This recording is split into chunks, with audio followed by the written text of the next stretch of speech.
Y hoy, esta semana, es la semana de explicar qué es un símbolo. Pero claro, para explicar qué es un símbolo y ser fieles a lo que hacemos en este canal, lo que tenemos que hacer es explicar qué es un símbolo desde las coordenadas del realismo cognitivo. Tampoco hay que tener en cuenta que eso de que el realismo cognitivo tenga coordenadas también es un poco ir de sobrado, porque quiero decir, estamos desarrollándolo. Bueno, me refiero a vosotros y yo, y la comunidad filosófica y científica que más o menos aporta cosas al campo del realismo, evidentemente, va a entender esto así mucho mejor color, ¿verdad? Y eso, entonces hay que comentar que es un símbolo, pero en coordenadas del realismo cognitivo, es decir, para el realismo cognitivo. No es lo mismo que es un símbolo para, yo qué sé, para la DGT, que para un, no lo sé, un poeta, o no es lo o el término símbolo tiene acepciones. Símbolo es un término. La cuestión es, del término símbolo, ¿cuál es la idea que mejor determina qué es un símbolo? ¿Vale? ¿Cuál es entonces la idea más universal de símbolo que puede agrupar a la mayor cantidad de acepciones? Eso es importante en el realismo cognitivo. O sea, en la filosofía de la mente que hacemos aquí, que el realismo cognitivo, insisto, cuando nosotros intentamos decir que es algo, porque es uno de los problemas que hay, sobre todo en la divulgación posmoderna o la divulgación científica actual, que si cuando dicen que es algo, o si existe o no existe algo, no entienden que lo que están diciendo no puede sostenerse por sí mismo si no es una definición perfecta. Si la definición es imperfecta o incompleta, como diríamos nosotros, una definición incompleta que no explique todas las dimensiones de esa idea, entonces no es una definición, es un término ideológico, ¿vale? Entonces es una definición ideológica. ¿Cuál es la diferencia entre filosofía e ideología? Pues que los presupuestos propios de la ideología psicológicamente apuntan a un deber ser, es decir, tienen un objetivo. Además, tienen un punto de partida que es una presunción, a veces es una voluntad. Y la ideología, por tanto, es se diferencia de la filosofía en que la ideología como sistema de ideas es incompleto, ¿vale? Incompleto. La filosofía pretende ser coherente e incompleta, y la ideología solo tiene que ser coherente consigo misma o con sus presupuestos. A veces la ideología solo tiene que ser coherente con su destino, y eso le llamamos pues idealismo, ¿no? Cuando solamente hay que ser coherente con el sueño que tú tengas de a dónde quieras llegar. Por ejemplo, ¿cuál es el término en la ideología del, no sé, como dirían los gustavo-buenistas, fundamentalismo democrático? ¿Qué es? Bueno, pues el fundamentalismo democrático no deja de ser un idealismo. ¿Por qué? Porque dice que la democracia por encima de todo, solo democracia, mucha democracia y muy democracia. Pero la democracia es una idea imposible, es decir, es una utopía. Como utopía es un imposible, además, ¿vale? Pues una utopía, ¿hay utopías posibles? Pues no hay utopías posibles, si no, no serían utopías. Es imposible, pero sin embargo, asumiendo el presupuesto de que la democracia, que es una idea soñada, difusa además, no es mitológica, es posible, y además es la única cosa que debería terminar realizándose, ¿no? Hay un punto de partida, una voluntad y un deber ser y un mito. Bueno, pues cuando la ideología es la voluntad y el deber ser respecto a un mito, pues entonces es idealismo, ¿vale? Porque es un ismo sobre una idea suelta, que no está conectada con nada, que es difusa, que es incoherente, que es inconsistente, Eso es el idealismo. Que ese idealismo es una ideología. ¿Y qué es una ideología? Es una filosofía parcial. Eso es según lo entiendo yo, ¿vale? Evidentemente puede que estas no sean las mejores definiciones tampoco de idealismo, ideología y filosofía, pero ahí está. Bueno, pues esta semana vamos a explicar qué es un símbolo desde el realismo cognitivo, y vamos a intentar hacerlo de la forma pues más completa posible. Lo del mito de la democracia suena bastante a los trevijanistas, Si los trevijanistas son... el trevijanismo yo creo que es ideología. Perdón, es ideología. Evidentemente es una ideología. Es idealismo. Para mí es idealismo. Tal y como la tengo entendida, es idealismo. ¿En qué sentido es idealismo? Bueno, pues que es una especie... Pues que aunque no es fundamentalismo democrático, se lo parece. Sobre todo porque dice... ¿El objetivo es la democracia? Para ellos, sí. ¿La democracia está determinada para ellos o es una idea difusa? No, es una idea determinada. De hecho, está definida dentro de su sistema. ¿Vale? Por ejemplo, cuando Gisbert dice que es democracia, dice que es principio representativo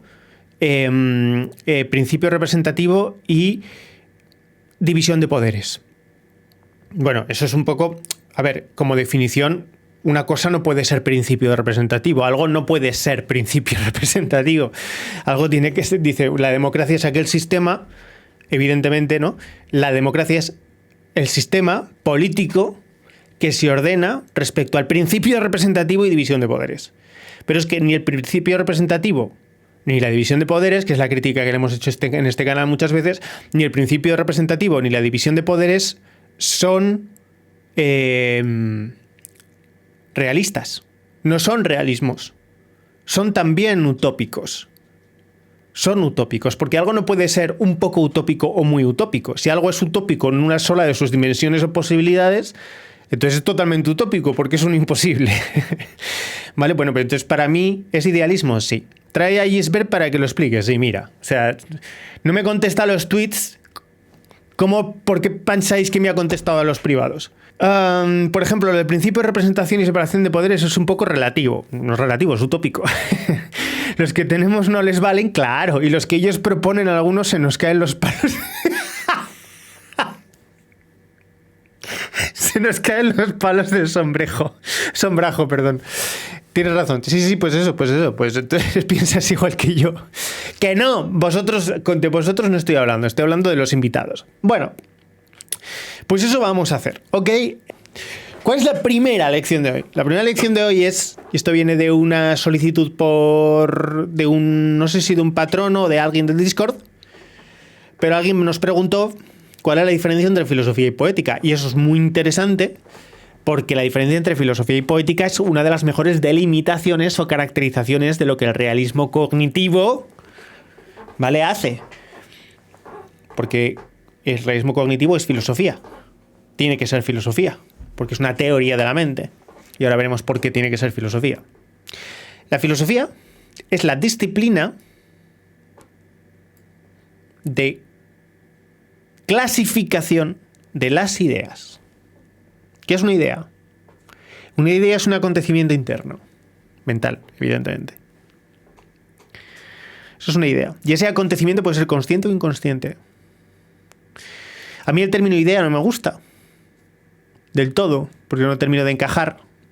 Pero sí, perdonad que haga esto con los ojos, pero es que los tengo destrozados. Una idea es un acontecimiento no ético.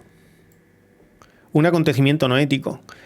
Y se suele llamar idea el acontecimiento no ético, primero consciente, ¿vale? O al menos protoconsciente, es decir, que va a terminar siendo consciente, pero que tiene, digamos, una entidad suficiente para ser considerado por separado. Ideas más complejas, ideas menos complejas, pero son unidades no éticas, secciones no éticas, que es una noesis. La noesis es todo lo que está ocurriendo en el interior. La psique en un momento T, eso es la noesis. Bueno, pues una idea es un fragmento de esa noesis susceptible de metarepresentación, importantísimo, es decir, susceptible de ser consciente. Si no, no es una idea, ¿eh? Si no, no es una idea, es otra cosa, no es una idea. Una representación, pero no una idea. Susceptible de representación y que es susceptible de constituir una unidad. Por lo tanto, ser una entidad mental, un evento mental separable de otros eventos mentales. Eso es una idea. Acontecimiento no ético, individuable y consciente. Eso es una idea. Bueno, pues la filosofía es la disciplina que clasifica las ideas. Entonces, ¿qué significa clasificar las ideas? Clasificar las ideas es determinar las clases, las relaciones y las composiciones que hay entre clases entre sí y relaciones entre sí, de relaciones con clases, de las ideas. Eso es clasificar las ideas. Entonces, ¿de qué está compuesta esta idea? ¿Qué es? ¿Cuál es la relación de esta idea? ¿De los elementos de esta idea entre sí? ¿Cuál es la relación de esta idea con otras? ¿Vale? ¿De dónde proviene? ¿Cómo la clasifico? La filosofía es la disciplina de determinación de clases, relaciones y composiciones de las ideas. Eso es la filosofía. ¿Dudas hasta aquí? Es importante. Sé que no es fácil, ¿eh? Pero preguntad, por favor.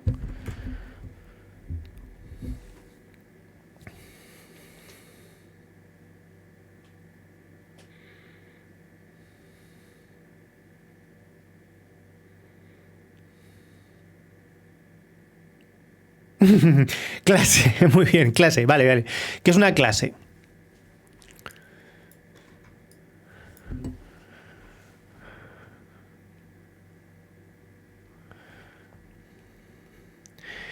La clase es lo que en el realismo cognitivo sustituye el término qualia. La qualia es la unidad mínima de contenido mental. Bueno, pues la clase es la unidad mínima de noesis. Eso es una clase.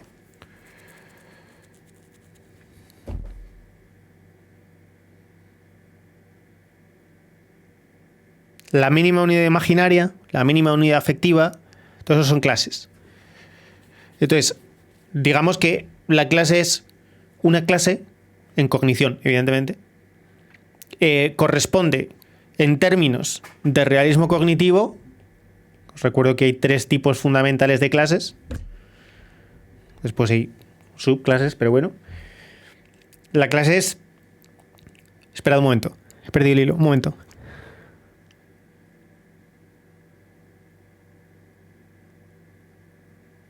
Una clase es el equivalente no ético en realismo cognitivo del término matemático clase de equivalencia. Entonces tenéis que ir a las matemáticas, ver cuál es la definición de clase de equivalencia. Es una definición formal, efectivamente, pero ahí está. ¿No había rechazado tu teoría de los qualias al no haber podido explicar el problema de la conciencia? No. Por Dios, no. Voy a rechazar mi teoría de los qualias. Que espera, ¿qué quieres decir? Yo no tengo una teoría de los qualias.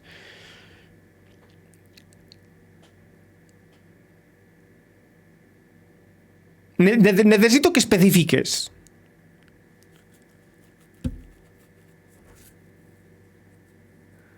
Mira, a Unicornio, que tiene toda mi vida intelectual en apuntes, no le sonaba esa renuncia. Bueno, a lo mejor te refieres, Ángel, a esto que acabo de decir, que es que en realidad, o sea, abandonamos el término qualia, no mi teoría de los qualias, yo tengo una teoría de los qualias, pero abandonamos el término qualia para sustituirlo por el término clase, porque es más importante el término clase. El término qualia es como llamamos a la experiencia subjetiva. Entonces el qualia sería lo fenomenológico y el qualia sería lo fenomenológico y nosotros no tenemos una teoría fenomenológica de la conciencia. Somos una teoría realista de la conciencia. Entonces el qualia sería lo fenomenológico, ¿vale? Y la clase sería lo no ético.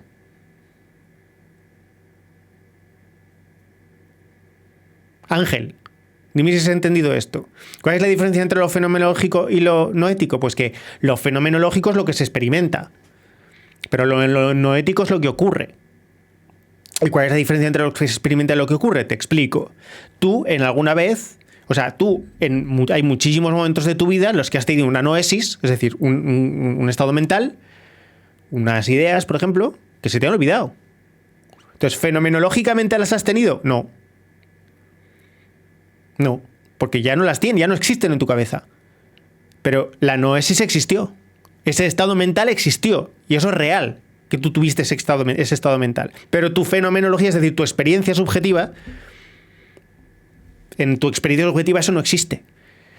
Y eso es, alguna vez os lo he contado, con el pequeño juego de qué pasaría si tuvierais una poción, o un botón si queréis, si os gusta más la ciencia ficción ¿Qué pasaría si tuvierais un botón o una poción que cuando os la bebéis hace que os olvidéis por completo de algo? Por ejemplo, de un día de vuestra vida. Entonces, la pregunta es, ¿la beberíais? Primero. Segundo, ¿por qué la beberíais? ¿Qué tipo de cosas haría que quisierais olvidarlo para siempre? Hasta el punto de que tenéis que perder por completo esa parte de vuestra vida, como si nunca hubiera existido. Y en tercer lugar, ¿qué es lo que pasa con eso que se olvida? ¿A dónde va? Pues es la diferencia entre fenomenología y noesis. Que la fenomenología es un proceso porque el fenómeno se experimenta. Cuando ese fenómeno ya no puede ser reexperimentado, lo que llamaríamos una especie de resíntesis del pasado, en lo que en psicología se llama un recuerdo, a nosotros no nos gusta el constructo de memoria, en realismo cognitivo. Entonces, fenomenológicamente no ha ocurrido, pero no éticamente sí. Dijiste que los qualias no eran capaces de responder a qué es una conciencia. ¿No pudiste explicarlas con lo de los qualias porque era circular? Buah, pero eso me ha pasado algunas veces, Ángel. Eso me ha pasado algunas veces. Mira, si quieres... Bueno, es que no sé si vas a poder hacer eso, querido. Pero iba a decir, métete en internet, busca cuál es ese directo.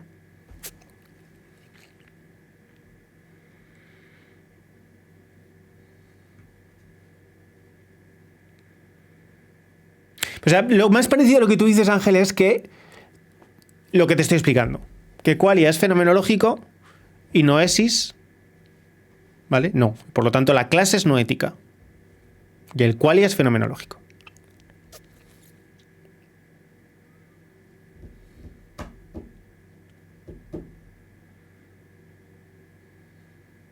A mí no me pareció buena idea olvidar algo que forma parte de tu identidad, a saber lo que te trastoca a nivel global. Claro, esa es la madre del cordero. O sea, tú puedes olvidar algo, pero la modificación inconsciente de ese hecho va a permanecer. Lo que significa que el efecto de haber vivido eso, el efecto de la noesis, de que eso haya ocurrido en tu mente, ha modificado estructuras que no van a pertenecer al mundo de las ideas, pero sí van a pertenecer al mundo de la noesis.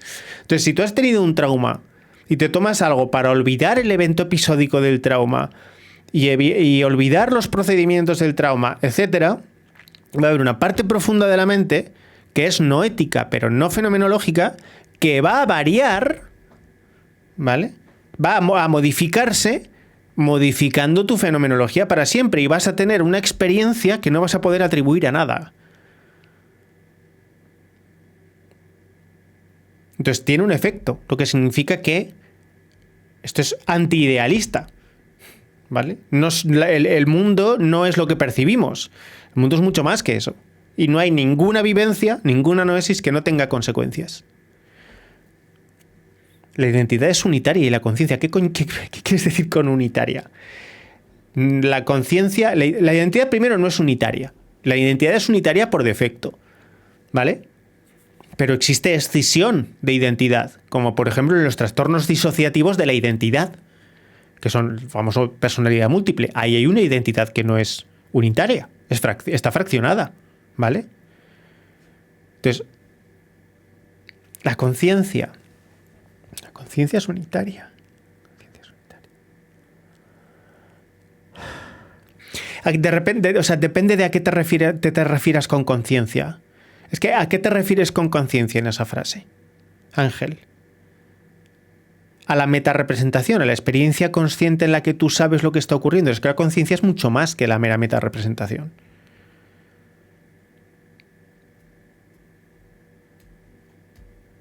La metarepresentación es una función fenomenológica de la conciencia, un resultado fenomenológico de la conciencia.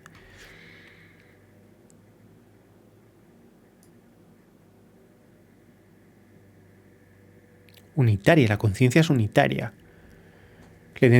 Cuando la identidad es unitaria, la conciencia es unitaria. Cuando la identidad es fragmentada, es que claro, o sea, la conciencia la conciencia, Ángel, es un momento, pertenece a un momento T. Entonces no puede haber una conciencia fragmentada, porque no puedes tener varias conciencias al mismo tiempo, y toda conciencia es al tiempo.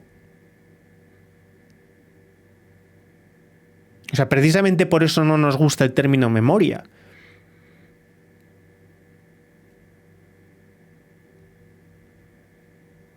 Pero la conciencia, Ángel, es el resultado de la composición de todos esos fenómenos a la vez, hermano. Todo eso es lo que va a formar la conciencia. Otra cosa es que la conciencia en tanto metarepresentación solamente ocurre o sea, todo lo que ocurre metarepresentativamente ocurre toda noesis de metarepresentación es unívoca, porque en eso consiste metarepresentar. Precisamente metarepresentar es hacer una noesis unívoca, domeñarla, aislarla para luego después ambiguarla, es decir, trabajar con ella. Entonces la metarepresentación, en tanto noesis, es unitaria, pero la conciencia... Es que la conciencia, ¿cómo que la conciencia? ¿Sabes qué pasa? Que para definir si la conciencia es unitaria o no unitaria necesitas por lo menos cierto dualismo. Y nosotros no somos dualistas. La conciencia no se puede dividir en unitaria o no unitaria, porque la conciencia es un fenómeno. Como tú dices, la luz, ¿no? La luz ¿es unitaria o no es unitaria? La luz es la luz. Lo que es unitario es el foco de la luz, ¿no? Pero la luz es unitaria. Pues porque necesitas dualismo, porque si me preguntas si la conciencia es unitaria, es porque crees que la conciencia es un resultado emergente de algún sitio. Es una sustancia que se puede dividir en unidades. ¿Entiendes? Para dividir algo en unidades tiene que ser una sustancia. Si no, no lo puedes dividir en unidades, no lo puedes fragmentar o segmentar. ¿Tú puedes dividir la luz? No, la luz es un fenómeno natural. ¿Tú puedes dividir la gravedad? No. No puedes dividir la gravedad en gravedades. La gravedad es unitaria, porque es un fenómeno. Pues la conciencia también es un fenómeno. Es un fenómeno que corresponde además a un momento, T. No, la luz es unitaria. La luz es unitaria. Como fenómeno es unitario. Sí es unitario. Otra cosa es que esté compuesto por cuantos. Pero cada cuanto de luz no es la luz. ¿Vale? De hecho, tanto es así que le llamamos fotón.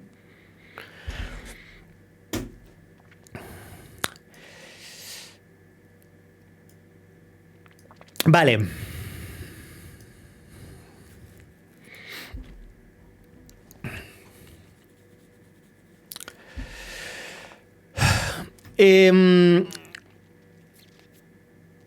Sí es la luz. Sí es la luz. Porque ahí estás otra vez tomando el todo por la parte o la parte por el todo según te conviene. La luz es un concepto, pero como concepto entonces es unitario. No me toques los cojones. ¿O hay diferentes conceptos de luz? No, pues entonces es unitario. Porque no hay varias ideas de luz. ¿Verdad? Es la luz.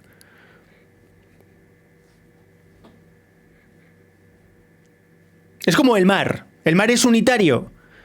Sí, es el mar. Los océanos. ¿Qué ocurre? Que están divididos en unidades porque podemos segmentarlos y hacer ideas que determinen cada una de las partes de... Pues puedes decir el océano, puedes decir los océanos, pero te refieres a realidades diferentes. Pero eso es tomar el todo por las partes y las partes por el todo por una cuestión semántica. Si la luz es un concepto, entonces es unitario.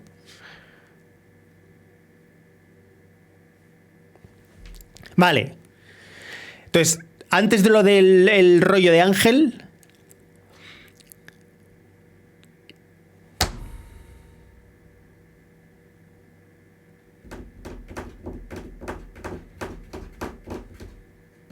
Sí, es como hablar del fuego o del agua, claro. Evidentemente. ¿Son unitarios? ¿O hay diferentes fuegos y diferentes aguas? Sí, claro. Como hay diferentes feminismos. Pero eso es alquimia. Bueno, entonces, seguimos. Filosofía es la disciplina de clasificación de las ideas. Por lo tanto, es la disciplina que determina clases, relaciones y composiciones. Lo de clases, relaciones y composiciones, ¿vale? Es alquimia, es química. Tú eres nuevo en el canal, ¿verdad? Sí. ¿Cuánto llevas en el canal? Heitzek, perdona. Eres nuevo, ok. No es alquimia, no, sí es alquimia. Es alquimia mental. Es alquimia mental. No estamos hablando de química, en ningún momento hemos hablado aquí de química. Porque los fenómenos son fenómenos mentales. Minutos. Los fenómenos son fenómenos mentales. Porque son conceptos que responden a una clase de equivalencia. Entonces, ¿hay la luz como fenómeno? ¿O hay las luces y son diferentes fenómenos que no tienen nada que ver unos con otros? No, es la luz. Porque la clase mental es la luz. Pues la conciencia es unitaria, en tanto la luz es unitaria, en tanto no puedes escindir la luz en clases. Tú quédate y ya lo irás pillando. Vale. Sobre todo porque además terminará siendo una discusión semántica y no vamos a tener una discusión semántica. Bueno, a mí me gusta, o sea, podríamos, pero entonces vamos a tener que parar todo y remontarnos a tomar por el... Depende, para un chamán del campo o para un griego clásico, sí, no, pero eso es relativismo cultural, hermano.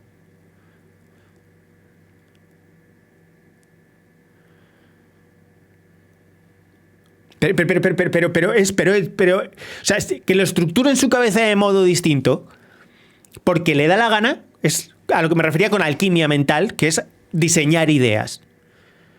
Vale, pero tú puedes diseñar ideas, igual que puedes decir el feminismo y los feminismos, o la luz y las luces, o la vida y las vidas. Eso es alquimia en el sentido de alquimia mental, de que estás haciendo tú tus movidas mentales. Pero ¿cuál es la...? O sea, salvo que tengas, como tenían los griegos sobre la luz, un error epistémico, que es que no sabes lo que es la puñetera luz, ¿vale? Salvo que tengas un error epistémico, no nos podemos poner relativistas culturales con eso, relativistas temporales, si quieres. Porque no. O sea, dices, para un tal... ¿A mí qué más me da lo que es para un tal? ¿Qué es? Las cosas no son lo que son son. ¿No? Pues entonces, ¿la luz qué es? Unitaria. Como la conciencia. ¿Por qué la conciencia es unitaria? Porque para que la conciencia fuera no unitaria tendría que ser una sustancia. Y la luz no es una sustancia. Es un fenómeno. La luz es un fenómeno. Otra cosa es que el fenómeno esté compuesto por cuantos, por fotones, igual que, no lo sé. Dices, joder, no lo sé. Por ejemplo, Heitzek, por ejemplo, yo qué sé, el plástico es unitario.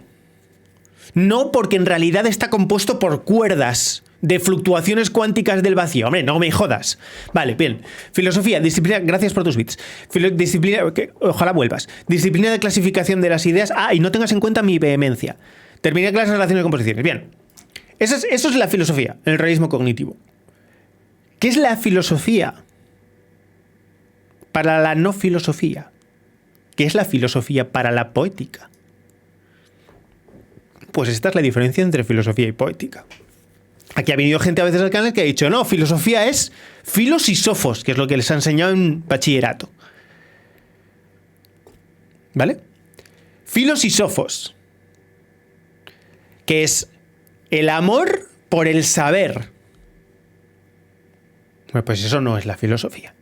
Eso es un deporte. O un lo que sea. Filos y sofos. Saber o amor por el saber. O amor por el pensar. ¿Por qué? Pues porque a la filosofía, ¿vale?, nació cuando, como disciplina recurrente, cultural, se dedicaba tiempo a pensar sobre el pensar. Y es el pienso, luego existo, por ejemplo. Bien, ¿por qué eso es tan representativo de la filosofía? Porque es intentar pensar sobre el pensar. Y entonces tener que clasificar lo que estamos pensando. Es decir, ¿esto que estoy pensando qué es? ¿Vale? Entonces, eso es tal. Ese es el origen del término filósofos. La filosofía no es el deporte por el que coger ideas y hacer cosas guays con esas ideas. Eso es lo que es la poética. Y ahí está asomando el sofisma. Ahora veremos lo que es el sofisma. Vale, ¿y qué es el filo? ¿Qué es filo? Filos. Filo de filos, ¿no? ¿Vale? Es un gusto. ¿Y el gusto qué es? Cuando te gusta algo, ¿por qué es? Porque sientes un afecto por su aspecto. Te provoca una emoción positiva su aspecto. Porque la experiencia la quieres repetir. Eso es un gustar, es un querer. Es un disfrutar del procedimiento. Vale.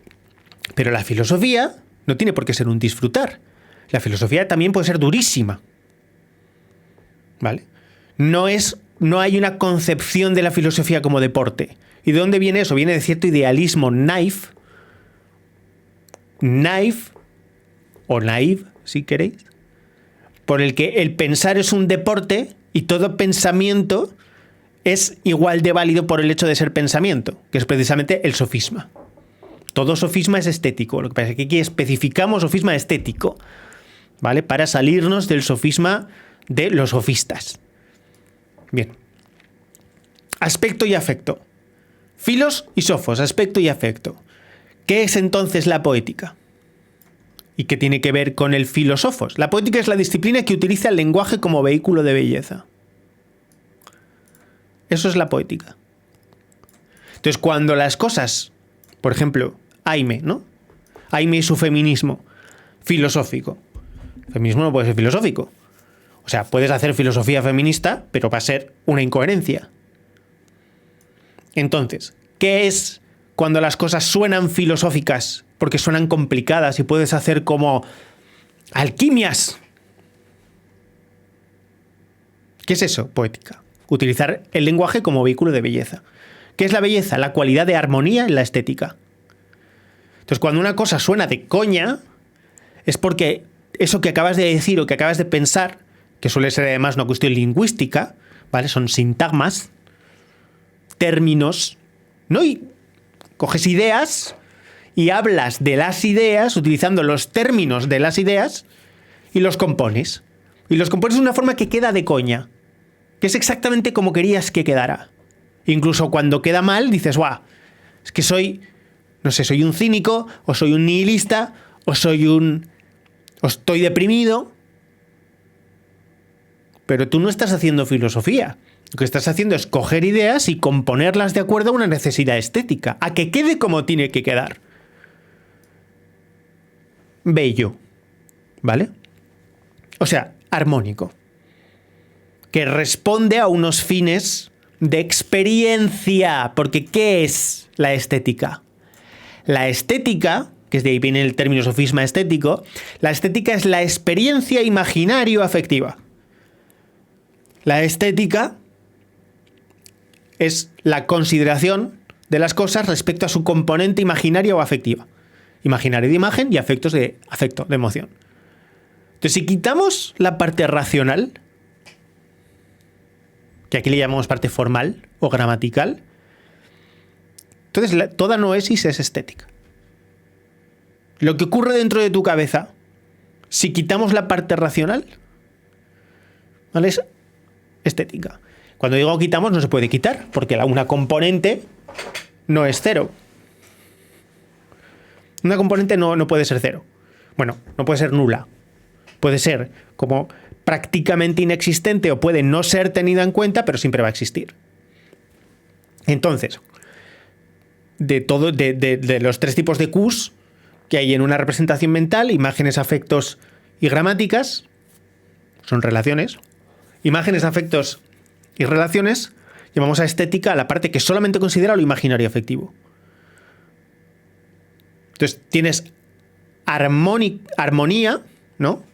imaginario-afectiva, pues en el caso, por ejemplo, de una imagen, la armonía de una imagen es cuando la imagen es bonita. Porque sigue unas reglas estéticas, por ejemplo, de proporción, o de contrastes, o de combinación de colores. Es armónico, es objetivamente armónico. Por lo tanto, es imaginariamente, objetivamente bello. Te puede no gustar, vale, pero entonces esa es la parte afectivo-subjetiva de la estética, que te puede no gustar. Entonces, si la estética es la experiencia imaginario-afectiva, la poética es la disciplina que utiliza el lenguaje, los sintagmas, la parte del lenguaje con la que nosotros nos referimos a las ideas, es un sintagma. Los sintagmas como vehículo de armonía imaginario-afectiva. Así que la poética utiliza el lenguaje como vehículo de armonía imaginario-afectiva. Así que cuando lo que tú dices queda imaginario o afectivamente de puta madre, entonces es poética. Cuando lo que tú piensas no tiene palabras, pero te hace sentir muy bien, entonces es belleza afectiva, armonía afectiva. ¿Vale? Por cierto, armónico no quiere decir positivo. Os explico. Yo, por ejemplo, puedo estar enfadado con alguien y esa emoción es muy desagradable. Pero puedo crear ideas que me refuercen ese enfado, obligándome o, digamos, consintiéndome ese enfado o justificándome ese enfado. Y la experiencia es horrible. Pero resulta satisfactoria en tanto odio más, pero como odio justificadamente, noto coherencia, noto armonía entre lo que me pase y lo que quiero que me pase. Bueno, pues esa experiencia de estar enfadado y querer estar enfadado y enfadarme más y hundirme a mi enfado, esa experiencia también es estética y es armónica. No es buena ni bonita, es armónica.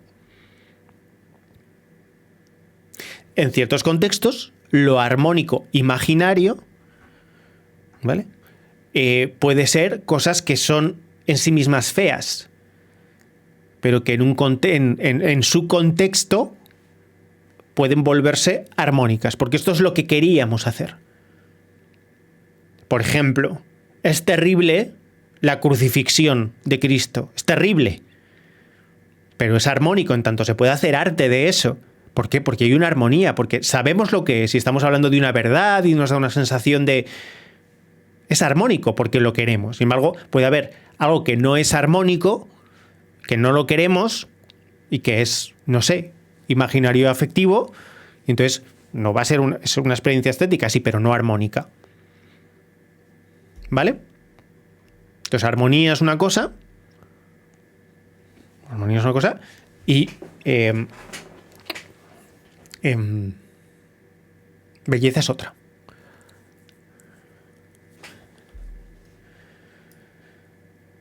Bueno, entonces, ¿cuál es la diferencia entre filosofía y poética? Que la filosofía intenta clasificar las ideas determinando clases, relaciones y composiciones y tiene un objeto. La filosofía tiene un objeto. Pero también tiene un fin.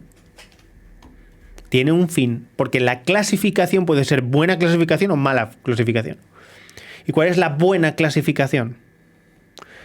La buena clasificación es la que intenta ser completa, es decir, referirse al todo, y coherente, si queréis, consistente, ¿vale? Que es no contradictoria.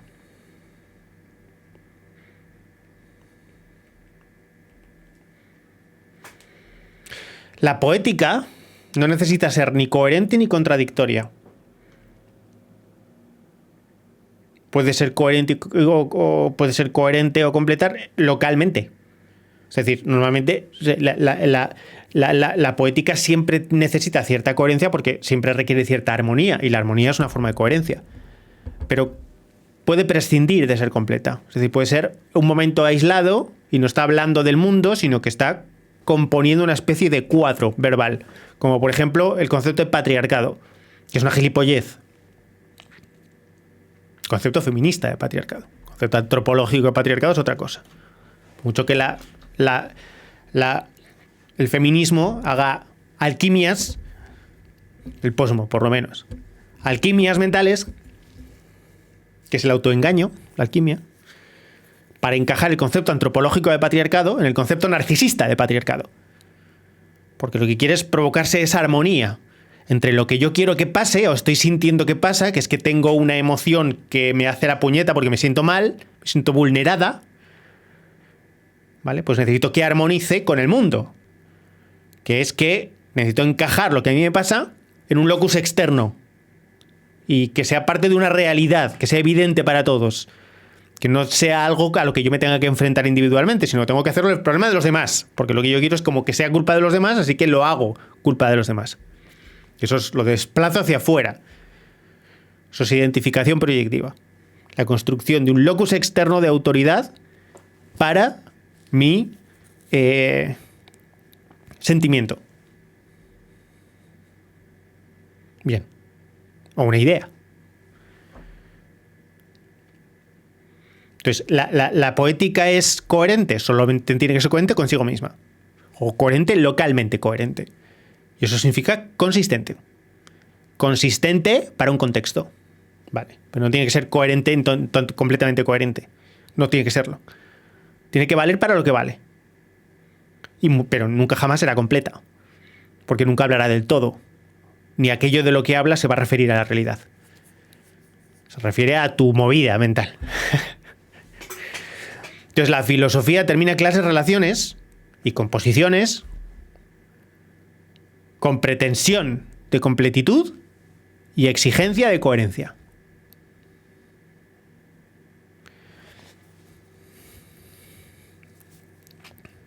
Sin embargo, la poética no. La poética solamente tiene que provocar sensaciones positivas, y a veces esa sensación positiva es creerte genial. Creerte genial. Entonces, como cuando te crees genial, hablas con palabras rimbombantes para alimentar tu ego. Y eso se llama petulancia. Por ejemplo. Entonces, ¿es filosofía? No se puede, si lo es de casualidad. Lo importante de lo que tú estás diciendo es que te guste a ti. ¿Cómo queda? ¿Vale? Entonces, lo que tú estás intentando provocarte es una experiencia estética. Y sobre todo intentar provocar emociones en los demás.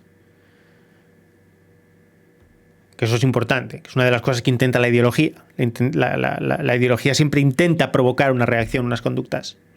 Porque está dirigida a obligar esas conductas, a provocar esas conductas, a conducir al individuo hacia unas conductas o a unas conclusiones.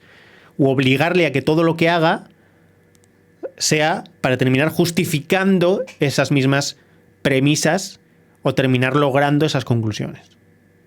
Entonces, claro, no es filosofía, pero lo parece.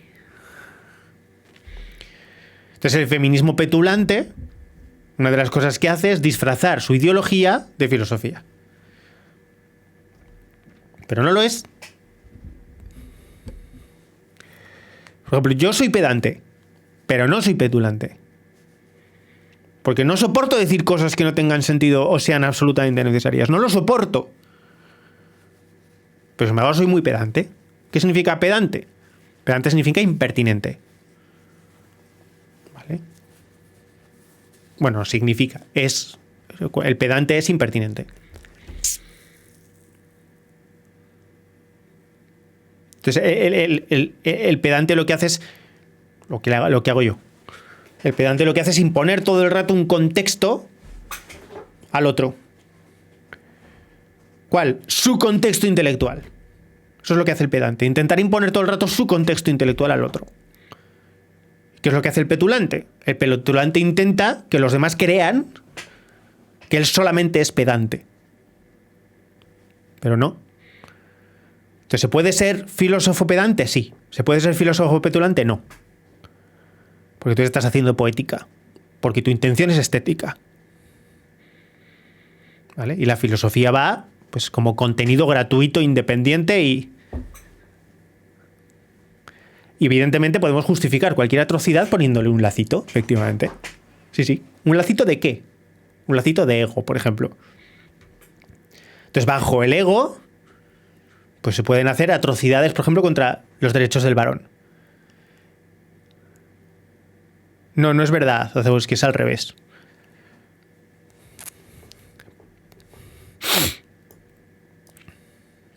Bueno, pues en psicología existe una rama que se llama teoría de la mente, ¿vale? La teoría de la mente requiere filosofía, pero no es filosofía únicamente. ¿Es filosofía? Sí. ¿Requiere filosofía? Sí. ¿Por qué? Porque la teoría de la mente es la disciplina de clasificación de las ideas como fenómeno de ideas. Entonces, la teoría de la mente es una filosofía recursiva, porque es una filosofía autorreferente. Es una especie de saber de cuarto orden. ¿Vale? ¿Por qué? Porque tienes que... O sea, la teoría de la mente intenta sistematizar las ideas de tal forma que la noesis sea coherente y consistente. ¿Consistente cómo? Consigo misma. Con la noesis.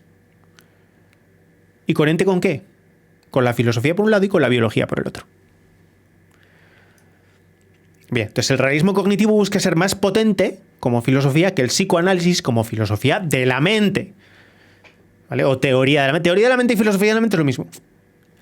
El realismo cognitivo busca ser más potente que el psicoanálisis aunando semióticamente, esto está mal, aunando semióticamente, ¿vale?, la filosofía y la biología. ¿Qué es semióticamente? ¿Y qué tiene que ver esto con el símbolo? ¡Todo! Porque la semiótica, como el realismo cognitivo es una teoría semiótica de la mente, es semiótica, dice que el estudio de la mente es un estudio de semiótica o semiología. La semiología o la semiótica es la teoría de la interpretación. Entonces el realismo cognitivo, recapitulando, dice que la teoría filosófica de la filosofía de la mente tiene que aunar biología y filosofía como si la mente fuera una interpretación. O sea, lo que hace la biología, la mente biológica, es interpretar la realidad. ¿Y qué es interpretar? Interpretar es, como definición, explicar o declarar el sentido de algo y principalmente un texto. Ok. Traducir algo de una lengua a otra, sobre todo cuando se hace oralmente. Cambiar un contexto. 3. Explica, esto es la RAE, ¿vale? Hay más, pero solamente he cogido las 4 primeras. Hay como 8. Explicar acciones, dichos o sucesos que pueden ser entendidos de diferentes modos. Muy interesante. Y 4. Concebir, ordenar o expresar de un modo personal la realidad. Dices, ¿para qué demonios, Proxy, nos pones 4 definiciones distintas? ¿Cuál es la válida en el realismo cognitivo? Oye, ¿por qué hemos hecho esto? Vale, os explico por qué hemos hecho esto. Hacemos esto porque es importante que veamos cómo una teoría de la mente intenta describir o clasificar una idea y que puede hacerlo con 4 definiciones que son coherentes pero no son completas. Porque cada una se refiere a un ámbito. ¿Qué es un ámbito? Un ámbito es un ámbito semiótico. Contextos, si queréis, o referencias respecto a las que explicar algo.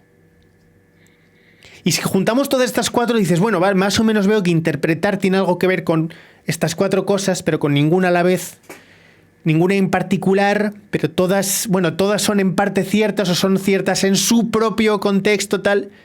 Y sé que interpretar es algo lo que tiene todo esto en común. Pues lo que tiene todo esto en común es esto. Interpretar es determinar una significación. Eso es interpretar. Una teoría semiótica de la mente es la que dice que la filosofía de la mente la mente es un procedimiento interpretativo. Eso dice el realismo cognitivo. La mente, la noesis, es un procedimiento interpretativo. En activo, claro, pero interpretativo. ¿De qué? De la realidad. ¿Qué es determinar un significado? Dice, la palabra interpretar proviene del latín interpretar y que significa explicar, expresar, traducir o comprender. Interpretar se forma a partir de dos elementos. Inter, que significa entre o en medio, y pretium, que esto es lo más importante de todo, valor o precio. Aquí lo estamos utilizando en hacer entender o hacer comprensible, pero es muy importante lo de valor o precio. ¿Por qué? Porque interpretar es dar a algo un valor. Y eso es literalmente lo que la semiótica en nuestra teoría cognitiva hace. Que es que determinar un significado es concederle una valencia. ¿Por qué me importa a mí esto? ¿Por qué me importa? La respuesta es un afecto. ¿Me importa o no me importa? Sí, sí es un afecto. No, no también es un afecto. Bueno, sí y no son sintagmas, luego son términos, ¿vale? Son clases lingüísticas, pero sobre todo son afectos. Sí, voy. No, rechazo. Toda la noesis, toda la mente tiene por objeto coger un elemento de la realidad y concederle una valencia. Para eso hace cosas que son muy complejas, a veces tan complejas que no podemos describir la complejidad de una noesis. De una idea sí, las ideas son todas explicables. Todas las ideas son explicables, todas. Pero las noesis no. Las noesis pueden ser tan complejas que no tenemos potencia computacional para distinguir una noesis. Porque el pensamiento consciente es muy simple, súper simple. De hecho, son 12 bits por segundo. Ya está. Eso es lo que dura, lo que contiene una idea, pues contiene 12 bits. Ideas más complejas son, a lo mejor, composiciones de otras ideas.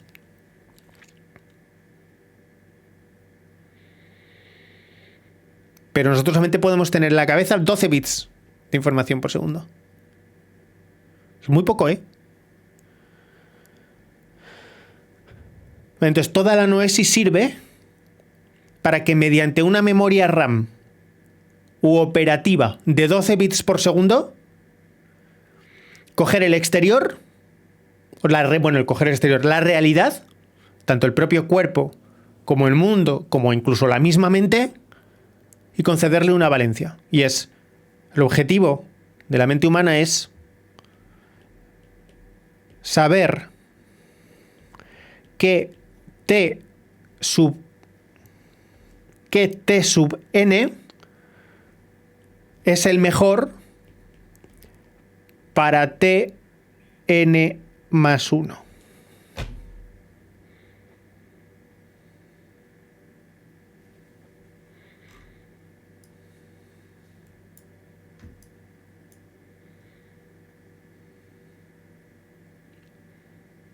¿Habéis visto que es mejor? ¿Qué significa mejor? Valencia. ¿Para qué sirven las valencias? Bueno, pues para optimizar la entropía química del cerebro. Y para eso tenemos los afectos y para eso tenemos las ideas, etcétera, etcétera, etcétera. Todo este ciclo de optimización, alrededor de 12 bits por segundo, es la mente humana.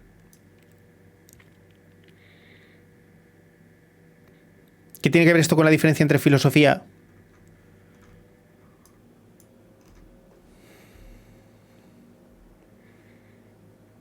y poética?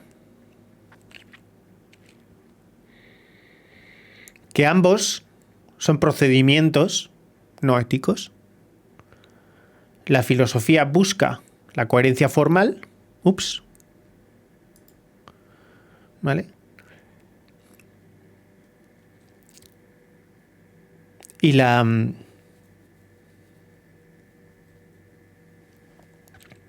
Poética busca la armonía estética. Probablemente me haya equivocado a veces. Andoni dice, proxy, ojito, porque es pedante, no petulante. Mucha peña se descolocó sobre, por ejemplo, cómo alguien puede apoyar el feminismo si no tiene sentido. Andoni dice, proxy, no pillan que es poética y resuena con quienes sienten que lo hace con ellos. Exacto, de ahí término resonancia. Y eso provoca conceptos errados y asumir que están conscientes de la contradicción y la instrumentalizan para otros fines. Correcto. Eso es cinismo político, o cinismo, si queréis, ideológico. Mejor que político.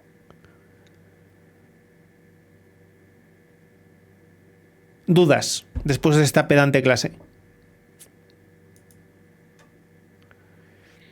Tendré que editar este directo y subirlo compacto a YouTube.